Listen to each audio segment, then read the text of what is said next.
linguistic objects, health machines.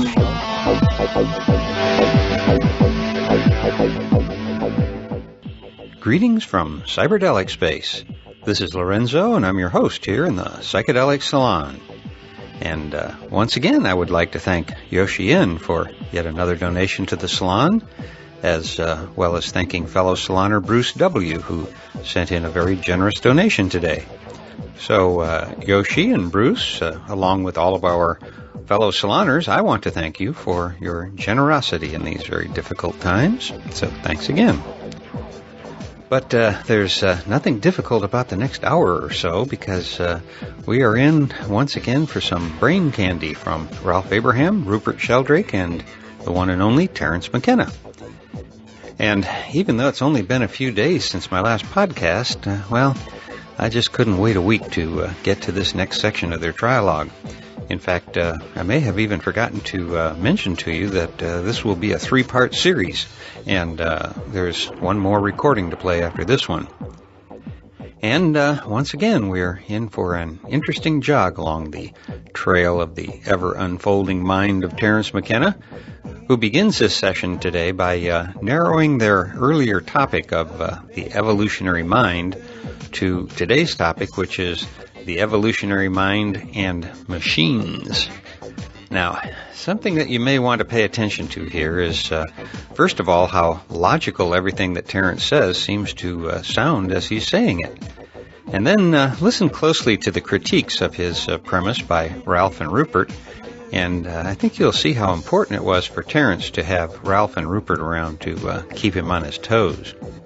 And likewise, it seems to me that you and I may also need our critics from time to time to keep us fine-tuning our ever-complexifying views of the cosmos. In other words, as Terence often said himself, if you want to play in this consciousness game, you need a really good bullshit detector. And so you are warned that maybe Terence was playing with us sometimes in order to help us fine-tune our own BS detectors. In other words, always think for yourself and question authority, even an authority as charismatic as Terence McKenna. So now let's see what the good bard has to say about the evolutionary mind and machines with as critical an ear as we can. But let me warn you that about 1 hour from now, we're going to hear Terence sounding like a cheerleader for a one-world economic government of some kind. It's kind of scary, actually, but maybe I heard him wrong. I'll let you be the judge of that. Human, Gaian, artificial, and extraterrestrial.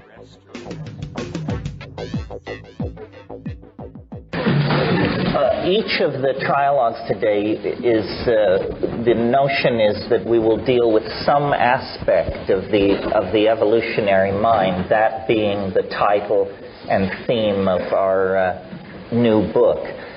So in my mind, what this section is to deal with is the evolutionary mind and machines. This is something which was barely mentioned or even implied in the first section, and the format and so forth will be as in the last session. So just to lay out some concepts relative to how machines fit into this.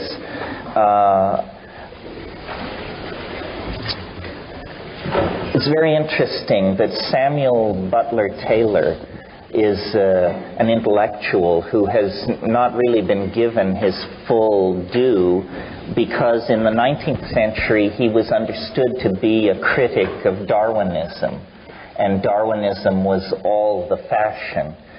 In a sense, I think Taylor was misunderstood. He was not so much a critic of Darwin as someone who wanted to extend Darwinian mechanics and Darwinian theory into domains that perhaps did not seem intuitive to a biologist.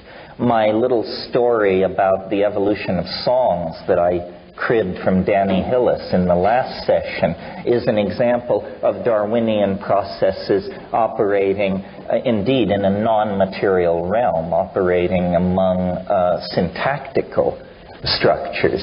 And it is now proper to speak of molecular evolution, the competing of various enzyme systems in abiotic or prebiotic chemical regimes, where selection, adaptability, extinction, and expansion of populations all occur very much as in the domain of biology. Well, you know, it was Nietzsche who said, I believe in speaking of nihilism, that this strangest of all guests is now at the door. Well, I go to even weirder dinner parties than Friedrich Nietzsche. Nihilism hardly shakes us up at all. There are yet weirder guests seeking admission to the dinner party of the evolving discourse of where we are in space and time. And one of these weirdest of all guests is the AI, the artificial intelligence, the Wintermute of familiar science fiction.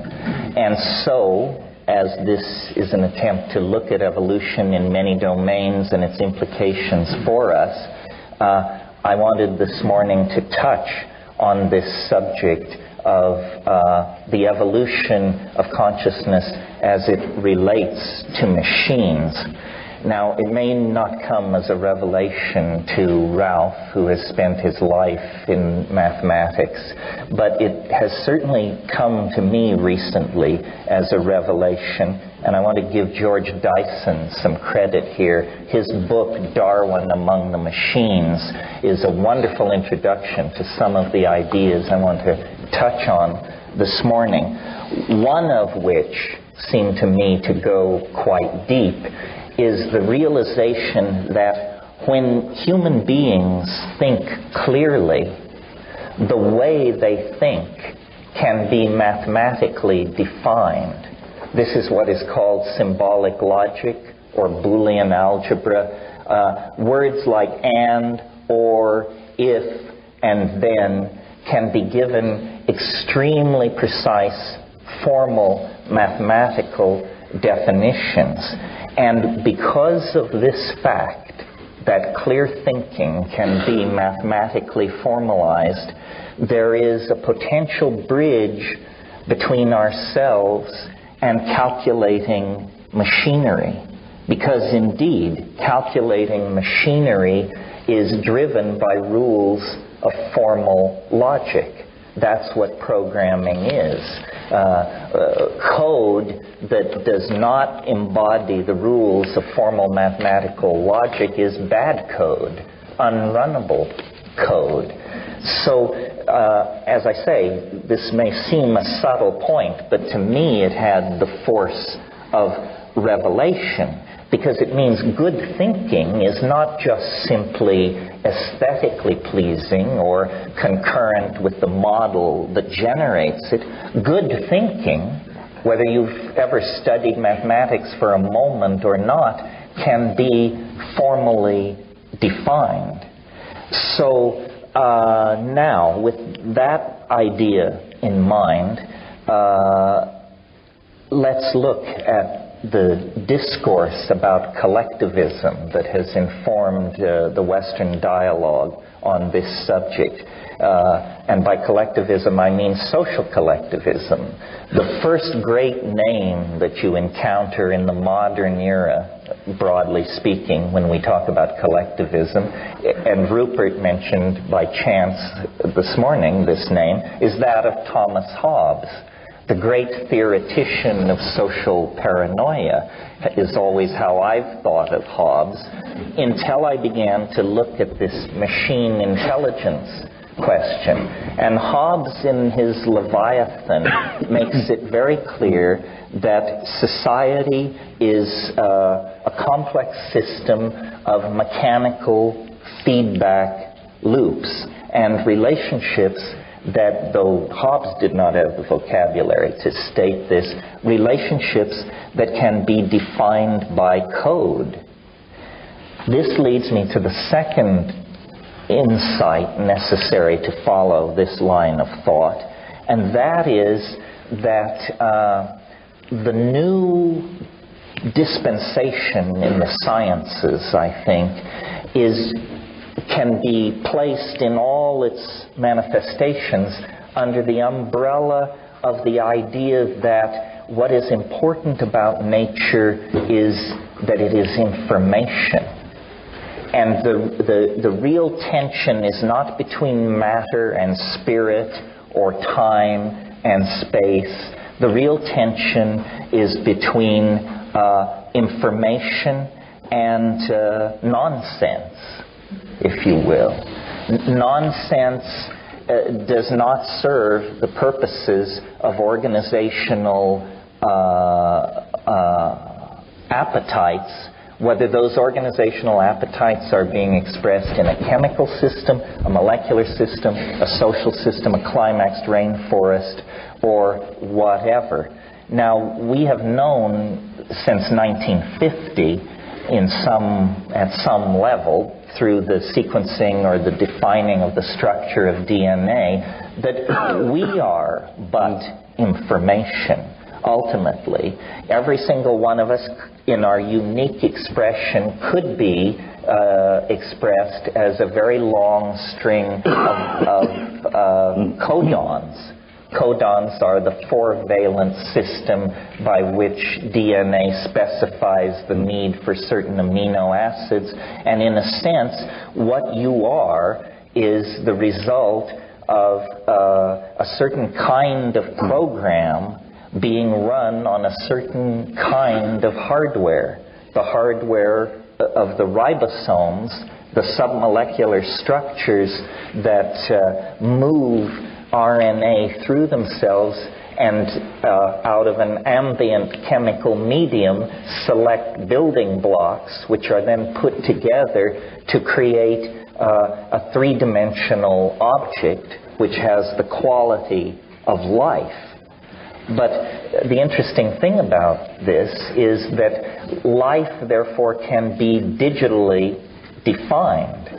And I'm very influenced at the moment by the Australian science fiction writer Greg Egan, who has brought me to the understanding that code is code, whether it's being run by ribosomes, whether it's being run on some kind of traditional hardware platform, or whether it's being exchanged pheromonally among termites, or through the messages of advertising and political propaganda in social systems.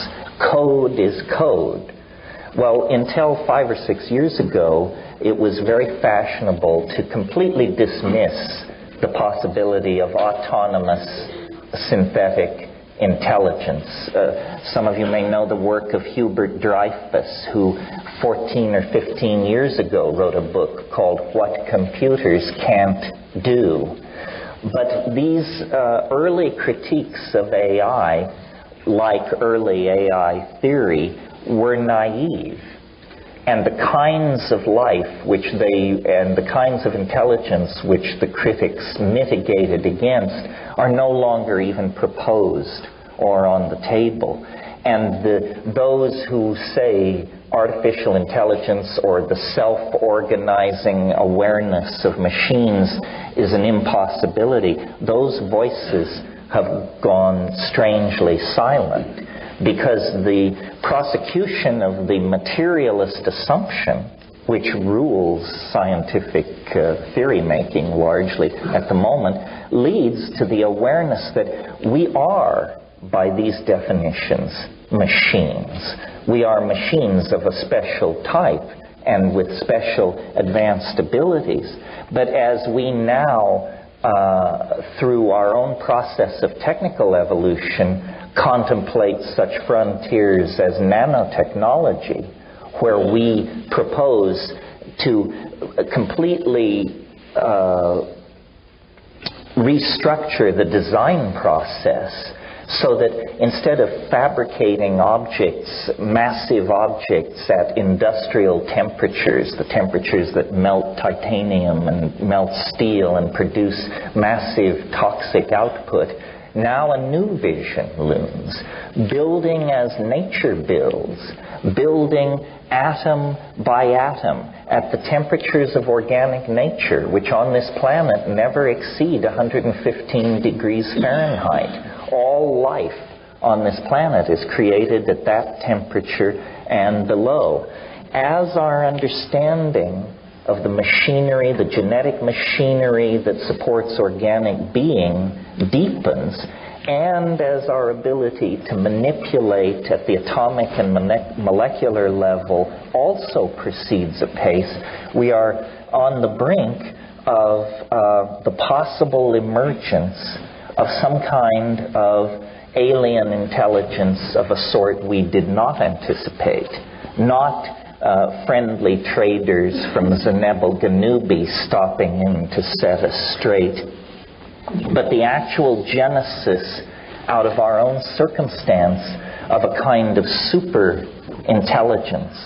And in the same way that the daughter of Zeus sprang full-blown from his forehead, the AI may be upon us without warning. The first problem is we don't know what ultra-intelligence would look like.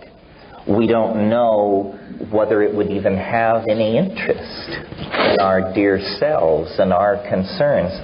Vast amounts of the world that we call human is already under the control of artificial intelligences, including very vital parts of our political and social dynamo. For example, how much tin, bauxite, and petroleum is extracted, at what rate it enters the various distribution systems, at what rate tankers are filled in Abu Dhabi, at what rate oil refineries are run in Richmond. The world price of gold and platinum every day is set, in fact, by machines. Inventory control has grown far too complex for any human being to understand or wish to understand. And in fact, and this is a critical juncture, we have reached the place where we no longer design our machines in quite the way we once did. Now we define their operational parameters for a machine, which then attacks the problem and solves it by methods and insights available to it, but not available to us. So the architecture of the latest chips are actually, at the micro-physical level, the decisions as to how that chip should be organized is a decision made entirely by machines. Human engineers set the performance specs, but they don't care how this output is reached. Every day up in Silicon Valley, there are people who go happily to work laboring on what they call the great work. And the great work, as defined by these people, is the handing over of the drama of intelligent evolution to entities sufficiently intelligent to appreciate that drama. And they all are what we might mistake for home appliances if we weren't paying attention. In the first session this morning, there was quite a bit of talk and assumption among the three of us that complex systems generate unexpected connections and forms of order. The Internet is the most complex, distributed, high-speed system ever put in place on this planet. And notice that while we've been waiting for the Palladians to descend or for the face on Mars to be confirmed, all the machines around us, the cybernetic devices around us in the past 10 years have quietly crossed the threshold into telepathy. The word processor sitting on your desk 10 years ago was approximately as intelligent as a paperweight. Or, to make a analogy in a different direction, approximately as intelligent as a single animal or plant cell. But when you connect the wires together, the machines become telepathic. They exchange information with each other according to their needs. And all this goes on beyond the comprehension and inspection of human beings. Now, our own emergence out of the mammalian order took 4 or 5 million years, pick a number, but in that kind of a span of time. In addition to overlooking that our machines have become telepathic, we fail to appreciate what it means to be a 200, 400, or 1,000 megahertz machine. We operate at about 100 hertz. That may seem a very abstract thing, but what I'm really saying is we live in a time called real. And it is defined by 100 hertz functioning of our biological processors. 1,000 megahertz machine is operating 1,000,000 times faster than the human temporal domain. And that means that mutation, selection, adaptation is going on 100 million times or 1,000,000 times faster. This means that we are not going to have the luxury of watching machine intelligence establish its first beachhead of civilization and then go to boats with sails and astrolades, and that will all occupy the first few moments of its cognitive existence. And what lies beyond that, we are in no position to say. The very notion of ultra-intelligence carries with it the subtext, you won't understand it. You may not even recognize it. And it is entirely within the realm of possibility that we are about to be asked to share the evolutionary adventure and the limited resources of this planet with a kind of intelligence so much more alien than that is shipped out to us by the research centers in Sedona and other advanced outposts of unanchored epistemology. And it is a challenge to us. Where do we fit into this? Are all of us, except those who are adept at coding Unix, about to be put out to pasture? Are we to become embedded in this? What will this child of ours make of us? Will it define us as a resource-corrupting, toxic, inefficient, hideously violent way to do business, quickly to be engineered out of existence? Or can we somehow imbue this thing with a sense of filial piety so that for all of our obsolescence, for all of our profligate destruction of precious silicon and gold and silver resources, we will be folded in to its designs? And of course, as I say this, I realize we're like people in 1860 trying to talk about the internet or something.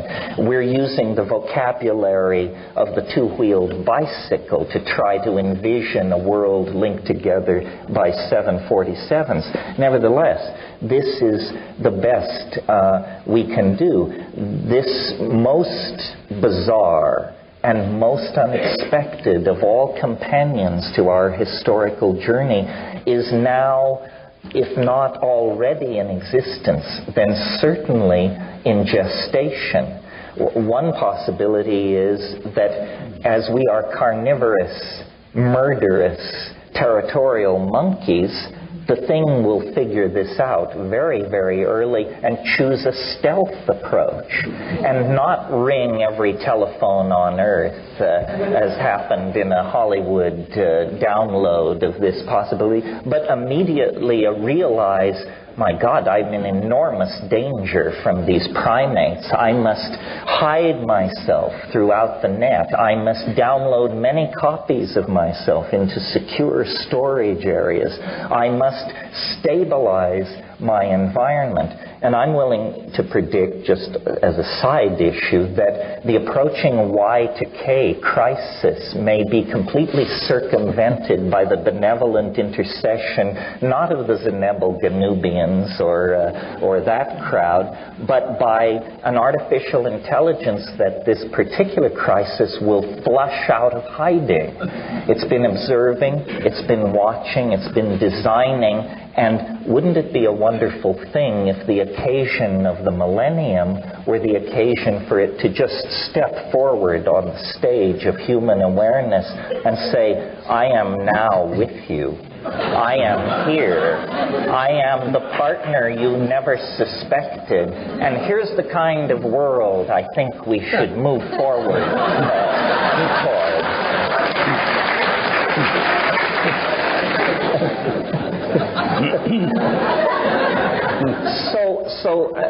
I just want to lay this out because in my own intellectual journey, I have gone from thinking this idea preposterous, people don't understand, they don't understand what intelligence is, they don't understand what code is, they don't understand what machines are, to one by one realizing I didn't understand. I had a superficial view.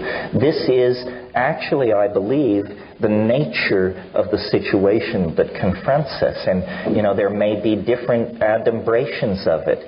The machines are already an advanced prosthetic device. But, McLuhan very presciently realized we are entirely shaped by our media. Well, this is a media so permeating, so inclusive of what we are, that its agenda, in a sense, supervenes the agenda of organic evolution and organic biology. We have been in this situation for a while. I mean, virtual reality is nothing new. What's new is that we now do it with light rather than stucco, glass, steel, and baked clay. But ever since we crowded into cities, we have been involved in a deeper and deeper relationship to our mental children, to our mental offspring, and to an empowering of the imagination.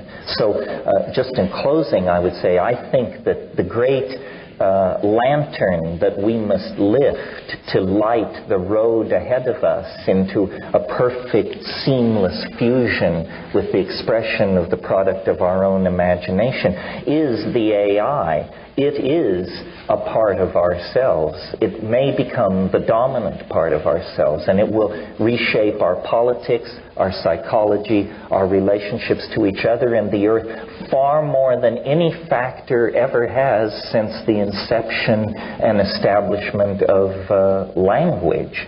This is the weirdest of all guests who now stands pass in hand at the door of the party of human emergence and progress at the millennium.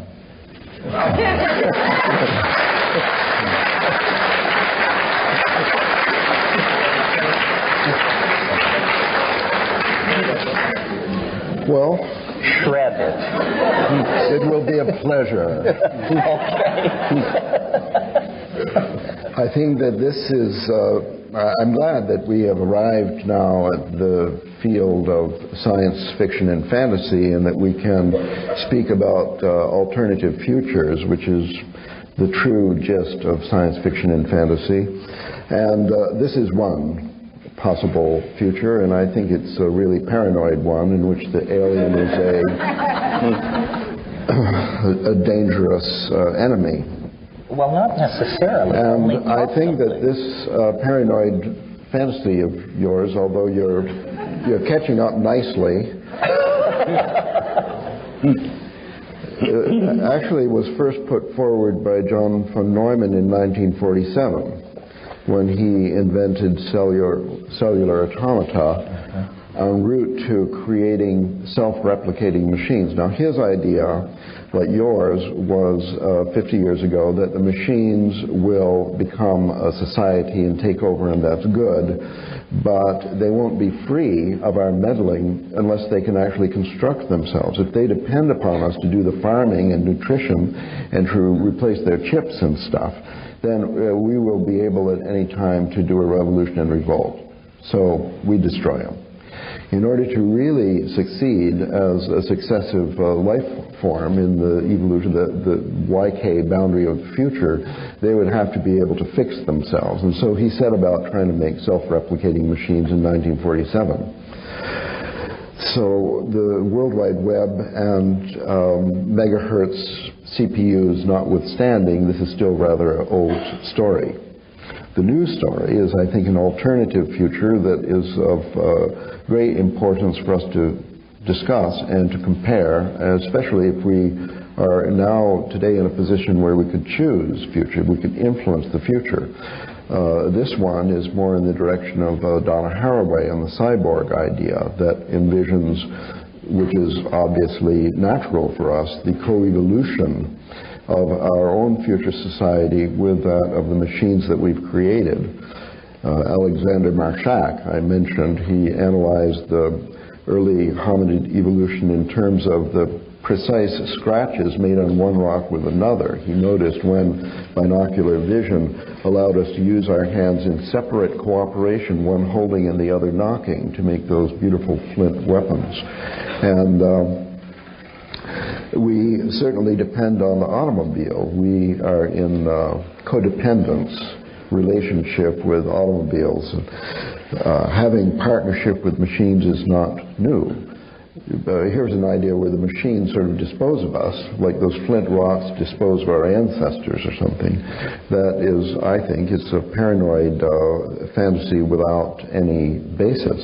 And if there would be any basis, only because we allowed it to create this basis for self-survival without coevolution with us by oversight. Because the very fact that we are at a hinge of history means that what we say and think, even individually, matters enormously in the long run. That's the teaching, if there is any, of chaos theory.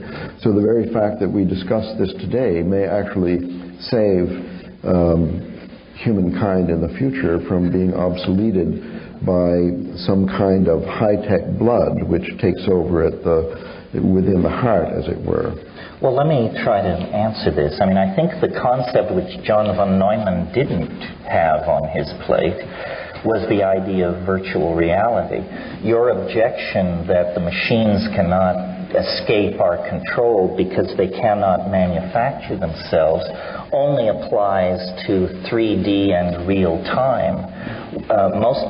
Now the concept of virtual reality is very crude. It's a cartoon world. If the office desk is convincing, people think the virtual reality is quite advanced. But obviously in the near future, we will have virtual realities whose complexity is much greater than simply a reality which gives an impression of being a visual three-dimensional space. And computers will be built in these realities. Virtual computers will be the source of the AI, not real hardware, but virtual hardware running virtual code in virtual realities. And in that domain, well, maybe, but that's a complete fantasy. As a matter of fact, all the machines that we've seen today require maintenance by a human on a daily basis.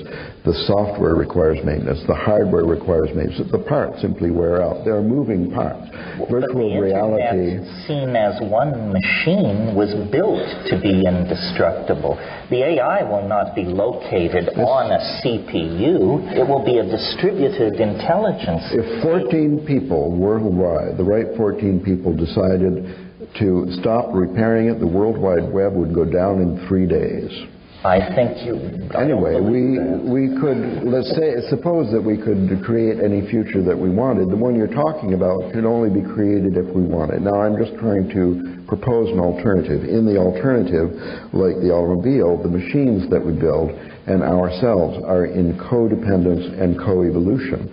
The function of the World Wide Web is to unite our independent spirits and intelligences in a universal mind of the world which has a higher intelligence than our present social order. That's the possibility of the cyborg, of the human and the machine in essential partnership. But you're assuming that the conscious mind is actually in control of the process. In fact, the World Wide Web is growing under the influence of many, many processes and dynamics, none of which are conscious to any individual. It goes where money goes. It goes where expertise goes. It is connected through informational association, random fluctuation, chaotic reordering of itself. We here give great force to the idea that complex systems can produce unexpected forms of novelty, and yet we have unchained and unleashed the most complex system ever created in the perfect confidence that we will be able to control its development and evolution, when in fact history has shown we have never controlled the development and evolution of even our speech and print-driven social systems. I'm certainly not saying that your parent fantasy is an impossibility. Oh, well, that's all I want to hear. Even paranoids have enemies. It may actually come to pass. What I'm saying is that we are involved in the ongoing creative process, which more or less determines the future. I say more or less because, in fact, there are evolutionary steps which are completely out of control. Something totally unexpected will happen. But for much of the time in the past, we've seen, I think, Darwin emphasized this in his later theory, that it is ethics, it is a moral sense on the part of human, which was the dominant factor in the evolution past the earlier stages. In the creation of societies, it was altruism essentially was involved in going from where we were to where we are. And it could well be that without love, for example, the further evolution is impossible. Not only that there will be an unwanted backstep in the evolutionary process, but in fact it may be a fatal one. That it is only through proceeding with the best instincts that we have, with the highest aspirations, with love, with best informed view of future alternatives. So only then can we build a future which is sustainable. So anybody can build a future which is unsustainable. For example, all those board games and science fiction books, you wouldn't want to try them out on, a country as large as China. Well, I hardly know where to begin myself, because you had 6 steps in your argument, and I don't agree with any of them. First of all, to deal with the first 2 steps, one would have to go through a lot of fairly familiar material to do with what's wrong with the Cartesian, mechanistic, materialistic view of the world. Step 1, clear thinking, calculating machinery can be formalized. This is an assumption that's basic to a lot of cognitive psychology.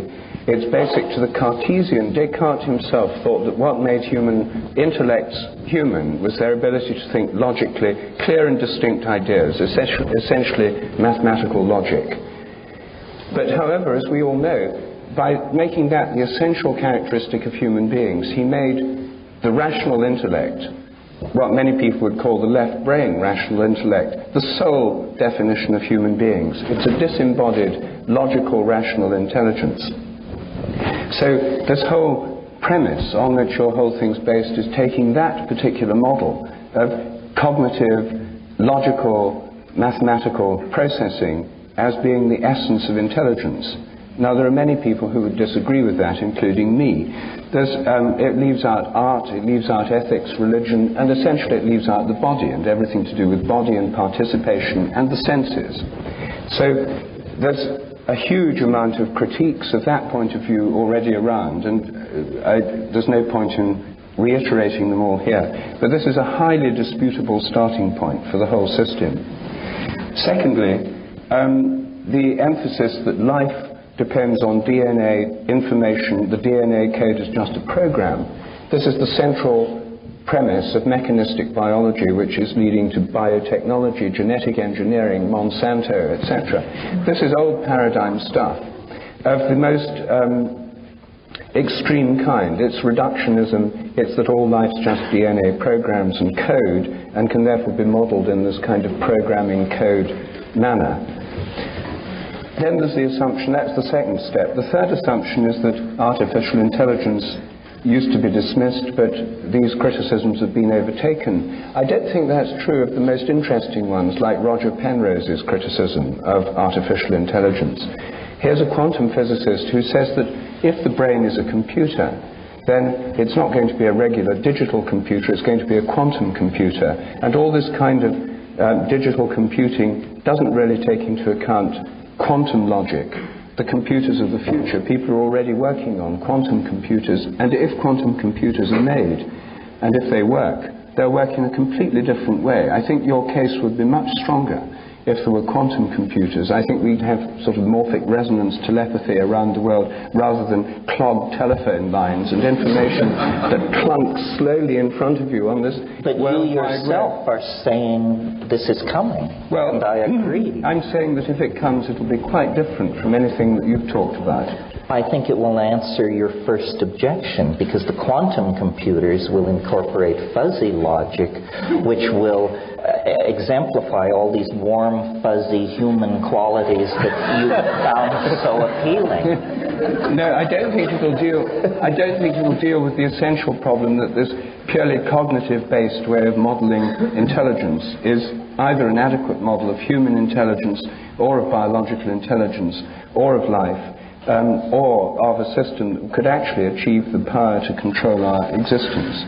I think it's a very limited part of what a mind does.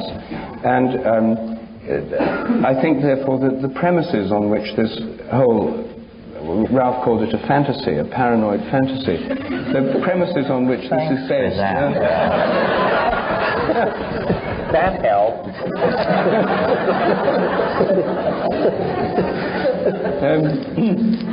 I think the premises on which this are based are old paradigm premises, and they're ones that I think there are many reasons for thinking we need to go beyond. I think the internet has achieved a great deal, but I just can't see that it's an adequate vehicle for what, in your mind, precedes the arrival of the internet, namely this great intelligence that's going to direct human history. I've heard different McKenna versions of this controlling intelligence over the years, and this is the first time I've heard it embodied in the internet. I mean, I agree that...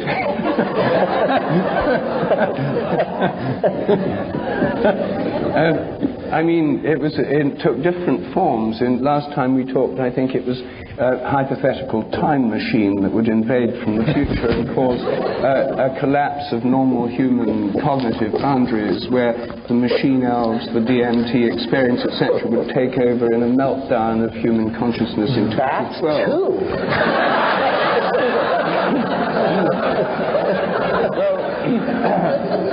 Perhaps I should just end with a question. What is the equivalent of DMT for this machine intelligence that's taking over the world?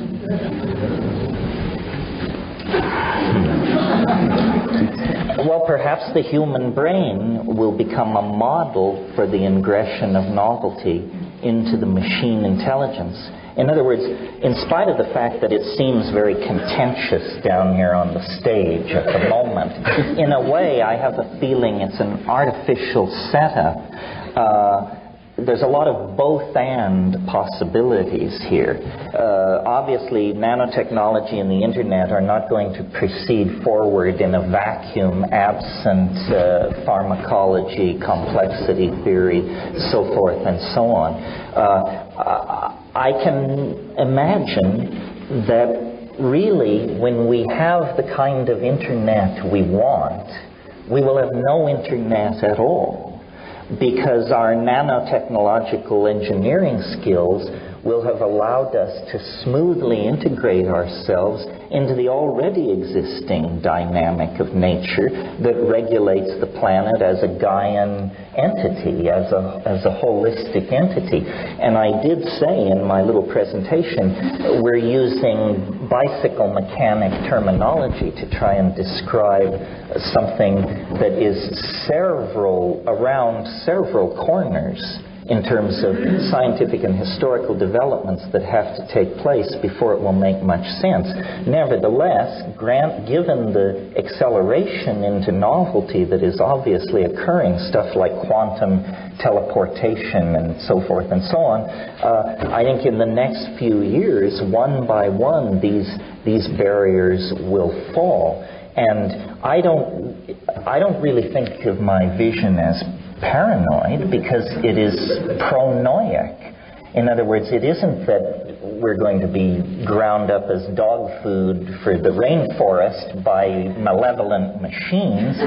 It's that what we have generated is a sympathetic companion to our journey through time that can actually realistically integrate our imaginative fantasies of a loving human community, of a generous and loving God, of a perfect knowledge of the mechanics of nature.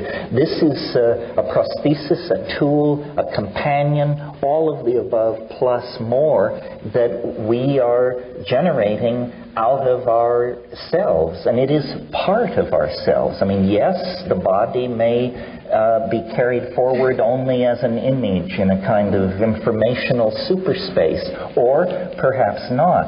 Part of what makes this easy to criticize is that it is in fact so beyond the ordinary set of circumstances we're used to manipulating. But we need to think in terms of these supposedly far-flung futures, because there is no future so far-flung that it doesn't fall within the ambit of the next 20 years. Beyond that, no one can project trends, technologies, and situations, because the developments of the next 20 years will so completely reformulate the human experience of being human and the landscape of this planet that it's preposterous to talk about. I can't, before I respond to the main thing, I can't but pass without commenting on this next 20 years comment, because 20 years from now is 2018, Terence. I thought... It was rounded up. Yes. Well, not rounded down. 2012 is some kind of benchmark in this process. In other words, perhaps that's where we get the explicit emergence of the AI. But the rest of human, I won't call it history, but the rest of the human experience of being will then be defined by such things as a planetary intelligence, time travel, possible Bell communication with all the civilizations scattered through the galaxy, possible ability to download ourselves into machines. This is a point I didn't make in my presentation. Once inside the machine, your perception of time is related to the hertz speed of the machine. The world could disappear in 2012, but there may be a billion eternities to be experienced in machine time. It's only the tyranny of real time that makes 2012 seem nearby and overwhelming. It may lay as far away in terms of events which separate us from it as the Big Bang does. Time is not simple. Time is defined by how much goes on in a given moment, and we're learning how to push, tetraflops of operations into a given second. So I think it's trickier than you think and harder to corner me than you may suppose. All right, well, that was a mere comment on your aside about 20 years. I never expected to hear that phrase from you, but I now realize that there are such complexities layered in that. Well, I have to build in trapdoors because we're getting closer and closer. But if we take one of Penrose's critiques of the artificial intelligence thing is in The Emperor's New Mind and his other books, is that real intelligence doesn't just involve adding information and processing more information, transmitting more of it. It involves sort of jumps to a higher point of view where the information can be integrated in a new way. There's something happening in intelligence, in creativity, which is not just lots and lots of information pouring through the World Wide Web. And the idea that it would miraculously emerge from pumping in more and more stuff, it would not, according to his critique, is not going to happen. Something more than that would be necessary for this to occur. And I don't think that this model you put forward would really deal with that question, the emergence of real intelligence. Well, I don't know what real intelligence is. This is probably part of the problem. We need to get some definitions. It's certainly true, I referred to Dreyfus's book, What Machines Can't Do, that we're reaching some places in the process where certain people's theories and ideas will probably have to be abandoned and thrown overboard. This is a good thing. We are going to find out whether the universe is a Cartesian machine, whether Boolean algebra is sufficient, whether we need fuzzy logic, whether the heart and the head can or cannot be integrated. These are not going to remain open questions unto eternity. In fact, they will be dealt with in this narrow historical neck that we are all experiencing and that we call the millennium. I think reductionism will not survive. I think we are going to find that, all is in everything. Something like the alchemical notion of the microcosm and the macrocosm is actually going to be scientifically secured. The great thing about us and the rest of our colleagues we enjoy who aren't present is that we're engaged in the business of radical speculation. Well, obviously there's a high triage in that game. My position is that the best idea will win. And what best means is like saying, what is fit in Darwinian rhetoric, but that we're in an intellectual environment rapidly mutating. All kinds of ideas are clashing and competing for limited resources and the limited number of minds to run themselves on. And the most efficacious, the most transcendental, the most unifying ideas are naturally going to bubble to the surface. And for guys like us, the name of the game is to just be a little bit ahead of everybody else on the curve so that we can perform our function as prophet. But you want to be a prophet, not a false prophet. But the danger comes with the ambition, and there's no way to tease them apart except to live into the future.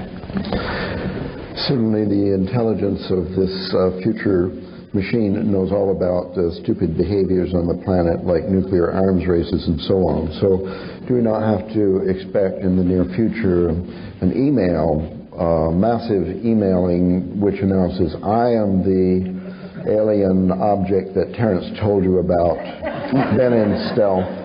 And let me give you an idea about managing the arms race between India and Pakistan. We feel personally very threatened by this, and we want you to carry out certain actions which you can't imagine and we can't actually do. We cannot anticipate what ultra-intelligence would look like. For example, I have heard the argument that nothing advanced humanness on this planet like the use of nuclear weapons against Japanese cities, because that was so horrifying that it awoke people to their dilemma, and for 50 years afterwards, political institutions, however much they may have unleashed local genocide and toxification of the environment, they actually were able to steer around that catastrophe. So you mustn't fall prey to the error of situationalism. Situationalism is where you say, if we do X and Y, then F will result. No, you don't know what Well, you will happen. suggested that the alien object would secure its future by downloading multiple copies into nooks and crannies of the World Wide Web. And I'm saying if its existence depends on that much materiality, then it could easily be wiped out by a nuclear war. Therefore, it has to be very interested in the fact there are 20,000, 30,000 nuclear bombs still moving around this planet. I would hope so, but that's only my opinion. In other words, noticing that all newborn creatures need some period of time to adjust to their environment and get their legs, and that's true of everything, I suppose, right down to amoebas. I extrapolate to the idea that the AI would need a period of time to get hold of the situation. But Hans Moravec suggests that phase might last under a minute or two. I see. So this is not the end of childhood. This is the childhood of the end. Yes, the child is father to the man. And in that equation, we play the role of child, and the man that we produce is this integrated intelligence, which is ourselves. It isn't alien. It is no more artificial than we are. That conundrum should be overcome. It is simply the next stage of humanness. And humanness may have many rungs on the ladder to ascend. Surely in 100 years, 1,000 years, 1,000,000 years, if we exist, will be utterly unrecognizable to ourselves, and we will probably still be worried about preserving and enhancing the quality of human values. Terence, one point, you've probably got an answer for this, and if not, you'll soon think of one. But it's a trivial point in a way, but in the biological evolution, the appearance of some new state of a system usually depends either on an internal change which cripples the usual system, a mutation, or on an environmental changed environment. Systems left to themselves tend to just go along in the usual way. Now, the entire World Wide Web and Internet is about to get a sort of massive shock to the system if this millennium bug thing actually happens. Do you see that as playing any role, since we're talking about the millennium, and since the millennium bug is right there in the system? Do you see it as playing any part in this process, or merely just a nuisance that can be fixed by hiring lots more programmers? Well, I sort of came up under the tutelage of Eric Jansch, and one of the things he was always insisted upon was what he called metastability, which boiled down simply means most systems are less fragile than we suppose. I see the Y to K thing as a culling. I don't see it as a flinging apart of the achievements of the last 1,000 years. I haven't got Y to K. What's Y to K? That's this millennium bug that you're referring to. That's the code name for it. Yes, exactly. That's what the insiders call it. So. But you say there has to be a sudden change to force the evolution of a system. Dyson makes very strongly and persuasively the point that this connecting together of all these processors, the processors themselves have no intelligence at all. They have the intelligence of a cell or maybe even just a strand of DNA. But for our own mundane reasons, we connected all this stuff together, but now it expresses dynamics which we do not understand or cannot describe. So I believe that the forcing of the system has already occurred. And now the web, it's simply a matter of bandwidth and linking more and more processors together. And there will be all kinds of emergent properties. I could argue somewhat facetiously, but it's a point of view, is that this incredible economic expansion that we are undergoing, that seems to violate the laws of economic fluctuation, is because econometric models and the data on which they depend have both been refined through the existence of the Internet to the point where we actually can control and manage global economies. In principle, they are not uncontrollable. They are simply very complex systems. If I'm right, we may be in the first few years of an endless prosperity. because our machines, our models, and the data those machines need is now of such high quality that there won't be crash-bust cycles. Now, you could pick up the newspaper tomorrow and prove me wrong, but this thing has already I'll prove you wrong today. outlived itself. So you say. Tell me how this prosperity is going to be maintained through the intelligence of an econometric model of the world economy when the human population is still exploding exponentially. Well, there are limited resources and there's growing pollution. It's a disembodied model, that's the trouble. Well, you're asking for too much too soon. You forget that the Soviet Union has disappeared. The launch on ready, mutual assured destruction theory of diplomacy is now obsolete. We have made incredible strides and not given ourselves any sort of pat on the back. You want it all at once. And it will the world is running smoother. Yes, there are people in misery. Yes, there are unaddressed problems. But I would argue that we have made enormous progress in the last decade, and enormous progress lies ahead. The situation in Ireland, the situation in South Africa, that looked like a bomb you couldn't defuse. It looked like race war and the death of millions. And in fact, it was possible to walk away from that. I think we should not be, complete airheads about this. But on the other hand, I think we should recognize that the accomplishments of the last decade are on a scale entirely different from any historical epoch previous, and they point the way toward greater triumphs of management, resource control, machine-human integration, and the delivery of a reasonable and tolerable life to more and more people. You mentioned population as a problem. Notice how far from machine interference that particular issue is, because it involves on people having less sex and fewer children. That may be the last place where the machines will bring down the hammer out of respect for their progenitors. You're going to be shocked now, Terence, but I completely agree with you when you describe the advantages of the World Wide Web. It's only the threatening aspect that I felt I had to debunk. I think that you heard more threat than I intended. Well, I don't know, sometimes you sound as if you're a hired consultant from the World Trade Organization. So I hope the check is in the mail.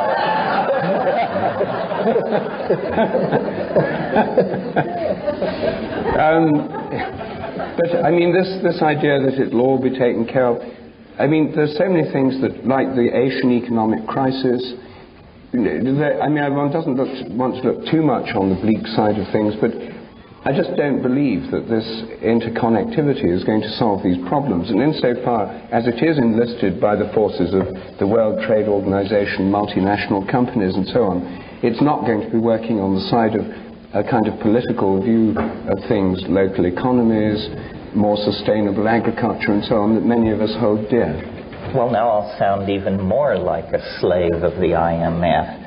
As I understand this crisis in the economics of Asia, the way it works is if you're a third world nation, you can run your affairs any way you want. Your banking policies, your labor policies, your resource extraction policies, you can do anything you want until you screw up, as Indonesia did. And when you screw up, these guys fly in on 747s with briefcases from the IMF, and they say, it's like losing a war. They say, we're taking over. Here is your labor policy. Here is your resource extraction policy. Here's how you're going to revalue your currency. Here's our plan for restructuring your entire society top to bottom. And by God, if you don't fall into line, we're going to pull the plug on the money. So one by one, these outlaw freewheeling operations do stumble and generate crises, and at that point the webs umbrella is extended over them, and they have to then fall into line and join the global economy, which is run from Brussels and Geneva and London, but which seems to produce a better result for most people than allowing these nations to self-regulate themselves. Well.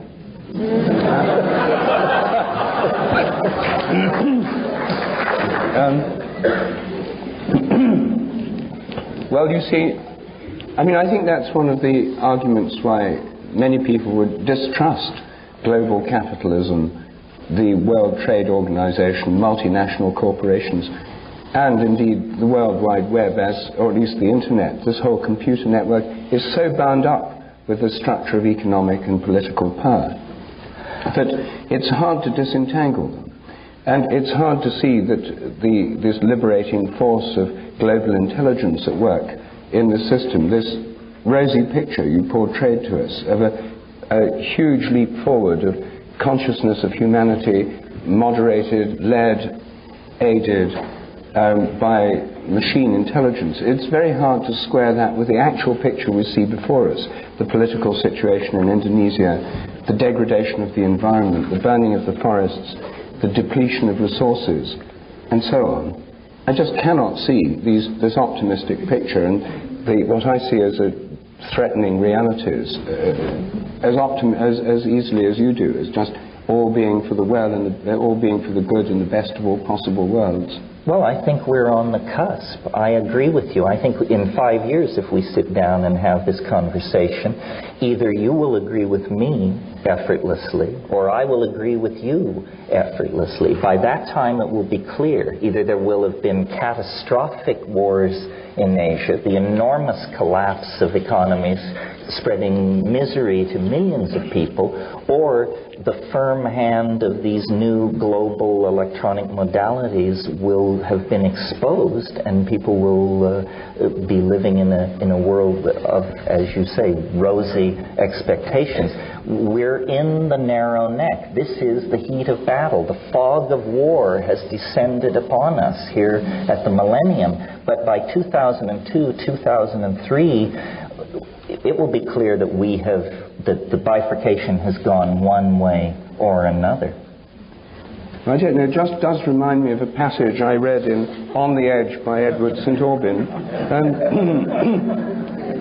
Page, where are we, 150.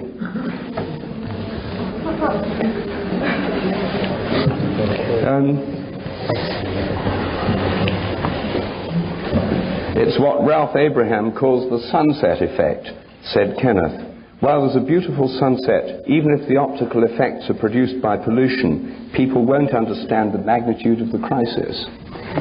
So I think that your sense of the magnitude of the crisis in an environmental sense seems to bear no relation to your optimism about this computer system. I just cannot put them together. Perhaps the problem that we will have to address without the intercession of machines is this population thing. Because this passage you read directly impinges on that. Whether or not the machines decide to keep us around may depend on whether we present them with a picture of falling populations and rising living standards, or whether we present the AI with the spectacle of rampant, unpoliced population growth and resource extraction. Because that's linked into our biology, this may be the act of maturity which the future demands of us, that the machines will be largely irrelevant in impacting.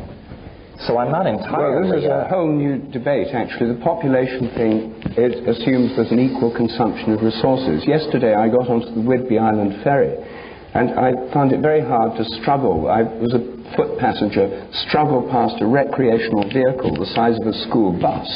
A whole quantum leap in RV standards that I'd not come across, where members of the American population are consuming more than an entire Indian village. So I don't think it's total population that's involved. And so I don't see that as the principal crisis, in fact. Well, it's certainly true that a woman in a high-tech industrial democracy who has a child, that child consumes about 800% more resources in its lifetime than a child born in Bangladesh. Nevertheless, it's the populations of the high-tech industrial democracies that are most educated and most susceptible to responding to the logic of global crisis and limiting their population. Where do we preach population control? Bangladesh, Pakistan. Why? Because that doesn't cause us any inconvenience. If we would appeal to the women of the high-tech industrial democracies and do more than appeal to them, offer them incentives, cancel income tax, cradle to the grave medical care, free links to the World Wide Web. Free links to the World Wide Web. But we can't just beat our breasts over the population issue. We have to recognize that it is related to resource extraction, and it is a problem driven by the consuming policies of the high-tech industrial democracies.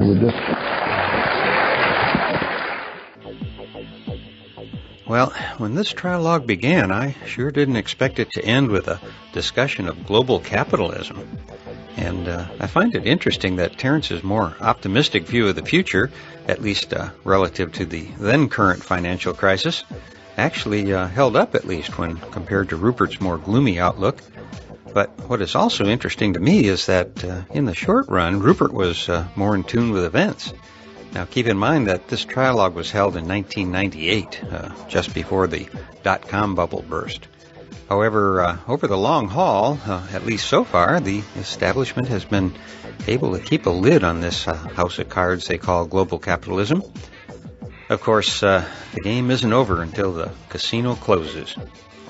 Now, there is one thing that I feel compelled to clear up right now, and that is the concept of uploading ourselves, or downloading as Terence thought of it, into a computer where a few subjective minutes in the default world could seem like 1,000 years when run through a very fast CPU. Well, coincidentally, just before I began to review this talk, I was on the phone with Bruce Damer, and somehow the topic of uploading consciousness into silicone came up.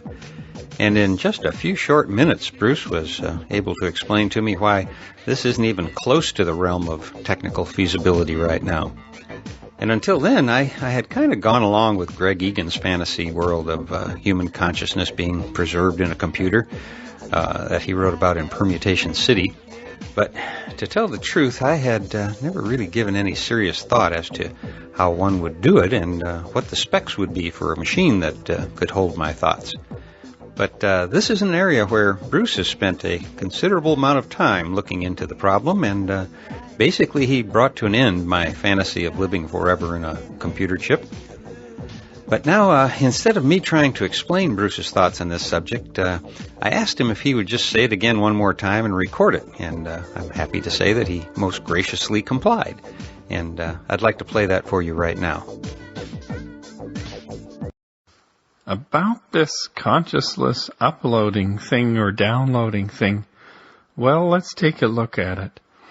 You know, in the field of molecular dynamics, where they simulate individual molecules forming from atoms and those molecules interacting, did you know that for simulating, say, a very, very small volume of virtual chemicals, maybe like a cubic millimeter, and this is very small, and simulating all the reactions, they're now building supercomputers that will run, flat out with thousands of processors to simulate a microsecond of reaction time in this artificial chemistry.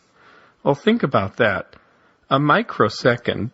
Now, how long will this take? Weeks or months.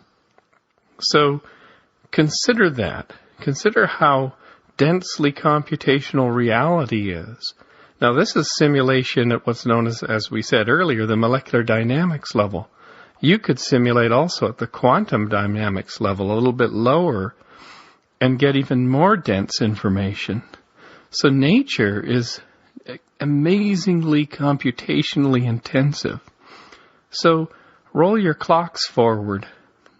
Think about what would it take to simulate a complete cell.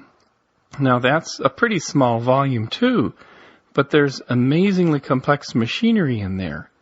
And if you talk to any biologist in the computational space, and they look at one day the possibility of simulating one cell, it's something that is years or decades hence. This is something off the charts for the largest computing grids to do reliably and to synchronize all the computers to get the different parts of the simulated cell to work together so that it behaves like a real cell. So the DNA nucleus, the ribosomes and ribozymes and the protein mechanisms and all the organelles and the membrane. I mean, that's a lot of machinery. Now, if you think about it that way, and that's the real stuff, for those who believe that one day and relatively soon, relatively around the corner, we're going to somehow upload or download our consciousness into some kind of silicon environment. Well, they don't really have the math right. They don't really have the understanding of the complexity of the machinery of the human brain. So, for instance, how would you represent the human brain with its hundreds of millions of cells, nerve cells with dendritic connections and thousands of connections per nerve cell that go across to other cells? Did you know that the number of pathways in the human brain between the different nerve cells, the number of distinct pathways through it, has been estimated to be larger than the number of countable particles in the universe? So, looking at all that, if we have trouble even conceiving of how to build a simulation of a single cell to work reliably as basically as something testable in biology, and people are now just thinking of building simulations of small spaces of chemistry, like for instance, across a cell membrane, for example, which would be very, very valuable for all kinds of biomedical research. How can we even conceive of building something in silicon that would represent even the tiniest measurable fraction of the complexity of the computing machinery that is the human brain, or any animal's brain? How can we even conceive of that? It's in a sense this concept of uploading and downloading a consciousness is certainly in the realm of fantasy, but it's not. It doesn't even require us to give it any airtime. It's so absurd. We can look back in the late 19th century or into the early 20th century when, steam-powered or electric-powered automata were being brought out and paraded in public venues. Remember, there's a sequence at the New York World's Fair of 1939-40. There was a mechanical guy that was run by various servos and whatnot. And, of course, people projected onto that guy and said, well, gee, having an artificial human with intentions, feelings, whatever, is just around the corner. And we look back at those films and that thinking and think how absurd these people are. But we are no less absurd by thinking that we're going to be placing something as complex as consciousness or replicating even a tiny fraction of the human brain. So rolling the clock forward a little bit more, there's another school of thought called the singularity, which says also that, there will be enough self-organizing complexity and technology that one day it'll all become conscious and it'll all roll forward, and it's kind of the backwards version of the downloading equation. It's saying, consciousness will emerge on its own anyway in these networks, and, we're a done deal because it won't need us anymore. This is also a very popular idea in science fiction, and it's an idea that should stay in science fiction because it's really the same thing in reverse. So what kind of silicon and what kind of software is going to represent something that can come to consciousness? It's the same problem. If it's something that's equivalent to an animal, even a simple animal on the surface of the earth, it's way beyond the capabilities of the silicon to do that. And who's going to program this? Is it going to emerge spontaneously from Microsoft Office? Is Microsoft Word suddenly going to start to write words for you? Is it going to have an AI in there, and an AI module will add a new button that will write your every utterance in the future? I think this happened in an Edgar Allan Poe horror story at some point. So it's really the same argument or the same claim, which is also, quite absurd.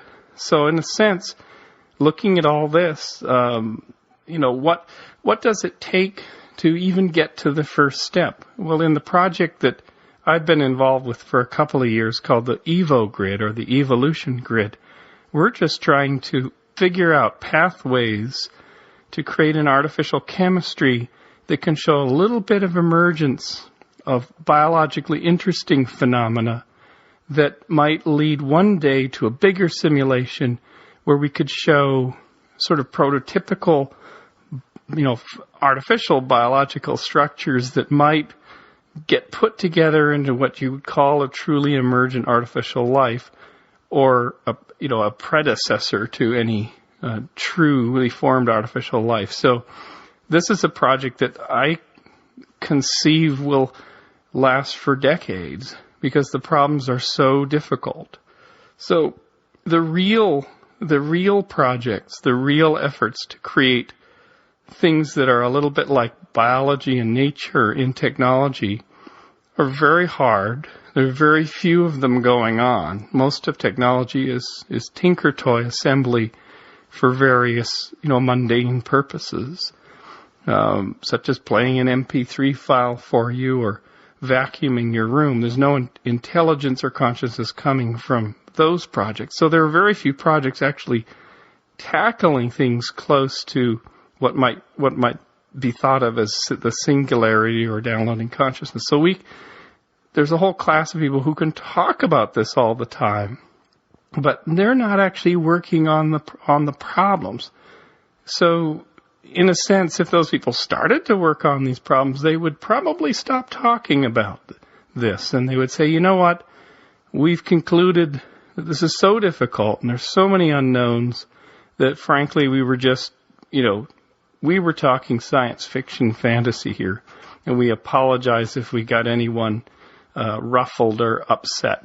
So anyway, that's just one opinion and viewpoint from the trenches here on this concept of downloading, uploading consciousnesses and the singularity. Bruce Damer signing off. You're listening to the Psychedelic Salon, where people are changing their lives one thought at a time. Well, so there you have it. And while I'm sure that some of our fellow saloners would like to take issue with some of Bruce's opinions, it would have to take a lot of convincing for me to again spend my time thinking about uploading my consciousness during a singularity or something like that. But my lame jokes aside, I do want to thank Bruce for taking the time to record that little soundbite for us and to move the conversation about this topic onto a more solid footing. I also would like to mention that just 2 months after the talk we just heard, Terrence and Ralph gave a 2-hour presentation at Omega Institute that they titled The World Wide Web and the Millennium. And you can hear that discussion in my podcasts number 19 and 20, which I produced about 5 years ago, I guess. But it's still a really interesting conversation in case you haven't heard it already. Now, there's one more recording from this trialogue session, and I'll try to get that out in the next few days. But before I go, I'd like to read part of an email I received on Facebook the other day from a fellow saloner. And here's part of what this saloner had to say. Hi, Lorenzo. I have a story to share and a warning concerning curanderos traveling Europe and conducting ayahuasca sessions. A friend of mine recently got invited to an ayahuasca circle with an Ecuadorian shaman. Having no experiences with major psychedelics, he discussed the idea of participating in this circle with me. I did some research on Arrowwood and other sources on the quality of these traveling shaman, and I found a lot of testimonies on positive and powerful experiences. So we decided to give it a shot. The event was quite expensive, but this seemed to me a good chance to meet the others. Very little info was given to us on the ceremony, but we got the dietary requirements and a FAQ on MAOIs. We started the diet 1 week in advance to get our focus on the ordeal we were soon to experience. I had a lot of conversations with my friend about the do's and don'ts of psychedelics to make sure he was well prepared. The day before the ceremony, I fell ill, and with a sad heart decided that in my state I was not fit to participate in an all-night ceremony. It felt like a terrible waste to not attend after a week of the diet, but my respect for the medicine kept me from it. My friend decided to attend on his own and went to the ceremony the next day. Of the ceremony, I only have his account, but I find this quite interesting and disturbing. Arriving at the camp area, he found the place disorganized. The ceremony was supposed to start at 2100 but was delayed to 2300 because of poor planning. Since all the participants had been fasting since 0300, the 2 extra hours of waiting felt like an eternity. There also seemed to be a lot of confusion around the ritual setting, direction of participants, etc. The circle consisted of 30 people, many of whom had never tried any psychoactive material, except caffeine, nicotine, etc. And the information given was poor. Shortly after the ayahuasca had been ingested, a woman in the circle got what can only be described as a panic attack. She was not allowed or given help. This concerns me deeply. I know ayahuasca is a very comforting and powerful hallucinogen. This makes it even more important to help and support participants. The so-called sitters all drank the brew and were of no help to the group whatsoever. It was a rough ride for many people in the group, and the ceremony lasted until 0900 the next morning. Participants were not allowed to go to sleep when they felt necessary. My friend, on the other hand, got through the experience unharmed, sticking with the basic psychedelic rules I had coached him in. But after the ceremony, he was filled with anger toward the organizers, seeing them as frauds and opportunists, and he felt suspicious of the shaman. Knowing the stories of shaman and their staring through your soul personalities, it seems unlikely that this was an especially skilled one. My point of telling you this story is that these kinds of gatherings may cause serious damage to the unprepared, seeing how little information was given to the beginners and how little guidance was given by the shaman/sitters. It can also give a lot of bad press to psychedelic plants, something which we don't need. In your podcast number 89, I think it was, you discussed ayahuasca as a possible first-time psychedelic experience, but point out that you should speak with someone who has participated in the ceremony with this shaman before. I think this story underlies the importance of this. Well, I want to thank our fellow saloner that sent this in to me very much for passing this along, because it is important information, I believe. And this story, I think, should probably serve as a warning to anyone who's thinking about participating in one of these circles. Personally, I would never attend a session unless I had a close friend whose opinions I respected, by the way, tell me that they had already had an experience with a particular ayahuasquero. And in most cases, I would actually want more than one recommendation. You know, there's no rush here. Mother Ayahuasca will find you when you're ready. So don't force the issue. You'll know if the situation feels right, and if it doesn't, then hey, screw up your courage and get the heck out of there. This isn't a recreational experience, and so it isn't to be toyed with. Just be really careful here, because hey, we need you for the long haul too.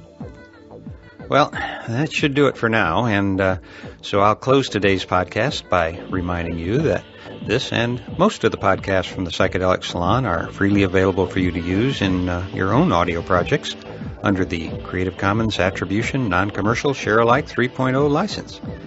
And if you have any questions about that, just click the Creative Commons link at the bottom of the Psychedelic Salon webpage, which you can find at psychedelicsalon.org.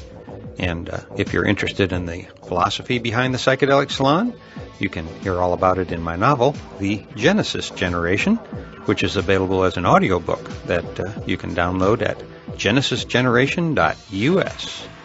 And for now, this is Lorenzo signing off from Cyberdelic Space. Be well, my friends.